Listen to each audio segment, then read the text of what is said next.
My name's Peyton, you're watching Heavy TV, and I'm here with Frank Iero. Frank, how's it going? Doing really good. That's good. How's the tour been so far? It's been fantastic. Let's see. I've done more flying in the past week than I think I've ever done in a week's long time. I think I did the math a little bit, and it was like something like 10 or 11 flights in 8 days or 7 days, and that's crazy. I don't like to fly, but the shows have been so good that it makes it so worthwhile. The kids that have come to shows are just they're so open and excited for music, and what's been fun is it almost feels like they're politer than I thought they would be. Is that weird? They almost hang on every word. They want to know what you have to say. Like, they're very intently listening, and they as excited as they are when you're playing. When you stop playing, they kind of get more subdued, and they were it's real quiet, which is almost reminiscent of Japan for me. It's kind of strange, but I think it's awesome. That's really cool. Now that you've kind of reached this point in your career where you're doing the solo thing, and also you're a father, do you feel like you relate to them differently? To the kids that chose? Yeah. I guess, yeah, I guess so. I think of things differently. When you have kids, that cliche that everything changes it's cliche. People say it all the time because it's true. Everything is different. I was having this conversation with my manager Paula today on the flight, and we were talking about taking risks and doing things that you before wouldn't think twice about. I'll go skydiving. Yeah, I'll take a bunch of mushrooms and go out in the desert and watch a concert. Now you think about these things and you're like, there's no way I would never do that. Because you know why I wouldn't do it? Because my son would then have to explain to me oh, why don't you have a father? Oh, because he thought it'd be really fun to go out in the desert and take all these mushrooms.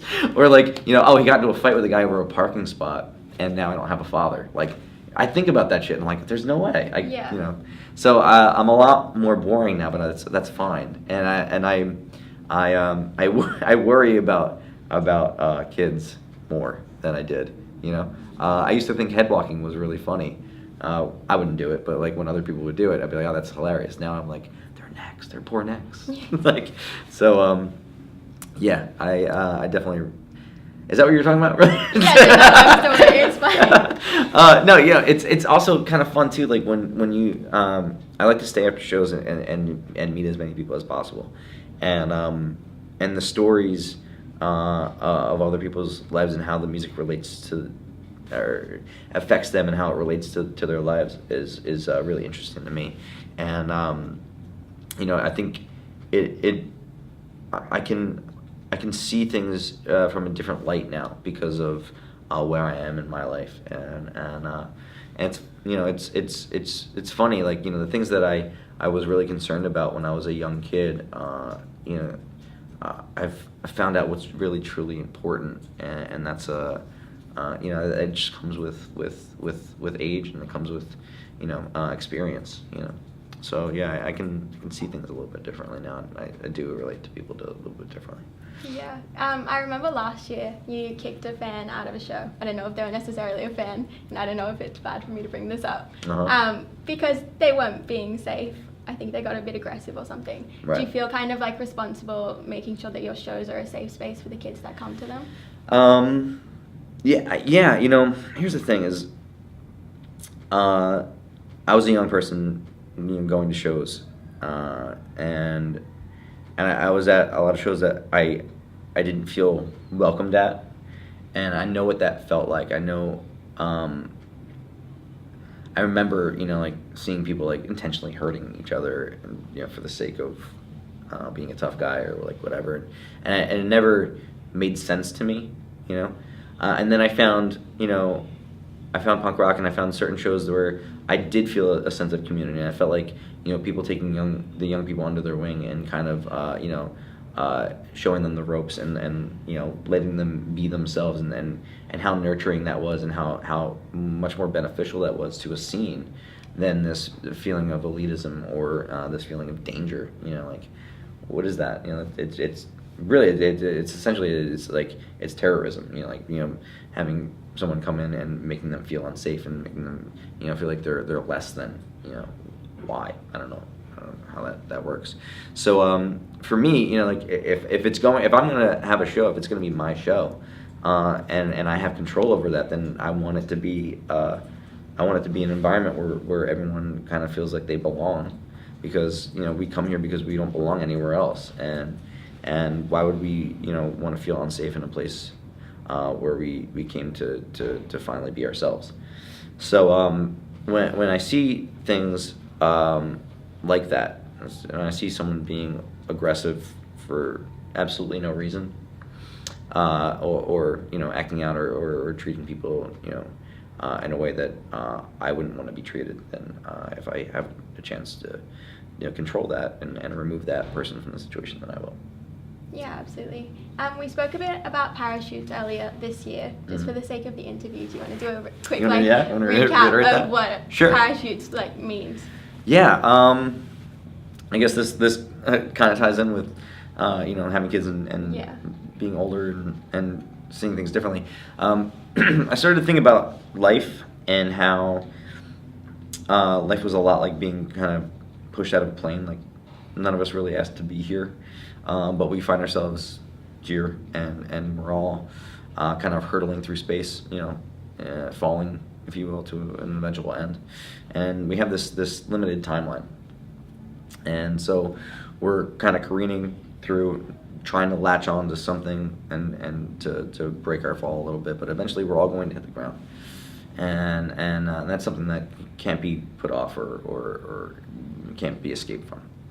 And so I started to think about the things that, in my life that made that fall a little less traumatic, and allowed me to kind of take my time and enjoy the journey. And those things, like my family, or like creating art and experiencing other people's art that inspired me. Those things, let me hover a little bit and kind of became my parachute, And so, whereas on the last record, a lot of the songs that I wrote, and I can pinpoint, each one to a specific instance of feeling ill and feeling sick in my stomach and feeling not well, trying to get better through writing those songs. This record, I can pinpoint each one to an instance of feeling like I was kind of enjoying the fall a little bit, and something that brought me love or joy. Yeah. So that's kind of more about I guess what a parachute can be for you, but it also feels like a really personal record. Like, a lot of the songs I felt like were kind of about a legacy, and I don't know if that's kind of my interpretation, but songs like Miss Me, even if that is just being remembered by the people around you. Yeah. Is that song is that's a rough one, right? Because all right, if you truly love the people around you, right, and care for them, you don't ever want them to be sad, But there's a selfish part, at least in me, that knows that I would like them to think of me from time to time. I would like to leave that imprint on them, and although I don't want them to be sad, I'd like them to know that I was here and appreciate it. Maybe appreciate the things that I did while I was here. And I started to think about my grandfather who passed away last year, and how much of a impact he had on me and my life and the person that I became. And there's not a day or second that goes by that I don't think of him, in some way or another. Even when it's come down to something as simple as an interaction with another person, how would he have done that? How would he feel about the way that I did that, or something like that? And I know that I could never live up to be the person that he was, but if I could be thought of 0.1% the way that I think about him, then I think that would be a fantastic legacy to have. So I think a lot of songs do deal with that yearning, to be loved and to be thought of when you're not around. I think I don't know. At least for me, I think that's a universal. Nobody wants to be forgotten. Yeah. But it's also kind of human, right? To have that tinge of pride and vanity. Yeah. Just as the last question, Okay. because I think you have to go. Oh, sorry. I was going to actually ask you about what you're doing for Halloween, because your birthday is Halloween. But Right. considering that we had a chat about like it being a safe scene and safety at shows, I was wondering if you could explain your aggressive technique that you brought up before. My aggressive technique? The one about how to deal with aggression. Oh, yeah. Yeah, my new favorite way to diffuse aggressiveness is when someone, if you feel like someone is being super aggro with you and is kind of getting in your space where you don't want them to be, my weapon of choice would be to say to them, "Oh yeah, why don't you say that into my mouth?" And then you wait for them, and if they do decide to try to say it in your mouth, you kiss them like very passionately, like as passionate as you possibly can. Usually that won't happen. Usually that kind of takes all the wind out of their sails, and they have to really question whether they want to say it again into your mouth, or maybe it wasn't that important, and then you take that time and be like, "I thought so," and then you just walk away. But they will always remember the person that told them to say it into their mouth. Well, hopefully it becomes something that I think it people should be a adopt. thing. Yeah, it's gonna be a Yeah. thing. Because here's the thing, like at the end of it, like if they do decide to say it in your mouth and then you kiss passionately, like who can be mad after that? You can't really. I mean, Yeah, no. you've already kissed it out. Wouldn't you be mad that someone has kissed you without your permission? Well, no, that's the thing. It's not without permission. You have to ask them to say it because into your mouth, and then when they do, They've taken the step already. Yeah, that's the step. That's their fault. They've gone into your mouth. Once they've entered your mouth, you can do whatever you want. If you like. Okay, thank you so much for doing the interview today. I hope My pleasure. the last show of the tour goes amazing tonight. So do I. And good luck for the release. Thank you very much. Thank you. By the way, that was one of the best pronunciations of my name I think I've heard. Oh, really? Yeah, I was that was pretty actually good. so worried about it. Really? Yeah. No, yeah, you did great. Seriously. All right, I get it. Like, a capital I looks like a lowercase L, but why would you not capitalize the last name? Hey, I'm Frank Iero, and you're watching Heavy TV. Let's all be critical of those who show their own.